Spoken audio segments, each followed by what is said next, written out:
Ya Allah, Naimah rasa berdosa sangat kalau tak cakap pasal benda ni. Kita tahu situasi di Gaza, tapi kita juga mesti ambil tahu tentang Sudan. Di Sudan, konflik antara tentera Sudan dan kumpulan paramiliter RSF telah berlangsung sejak April 2023 lagi, membawa malapetaka kemanusiaan.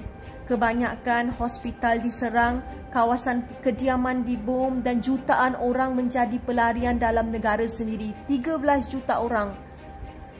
Di Darfur, di Bandar El Fasher, serangan drone telah membunuh ramai orang awam termasuk wanita dan kanak-kanak serta memusnahkan pelindungan pelarian. Selain itu, wabak kolera juga merebak dengan sangat cepat. Sistem kesihatan semakin lumpuh dan ramai yang terdedah kepada kelaparan dan penyakit akibat perang. Kita tak boleh terus senyap hanya kerana Gaza mendapat liputan lebih di media. Penderitaan di Sudan juga wujud dan ia memerlukan sorotan dan bantuan tekanan global pada pihak berkuasa dunia, PBB, media antarabangsa, United Nations, kerajaan-kerajaan. Letakkanlah Sudan dalam tajuk utama juga. Gencatan senjata mesti dituntut segera di Sudan. Buka laluan bantuan tanpa halangan. Jalankan penyiasatan antarabangsa terhadap jenayah perang di Sudan.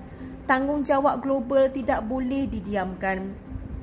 Kepada anda semua yang tonton video Naimah ni, tolong kongsi video ni, suarakan kepada rakan, keluarga, pemimpin politik.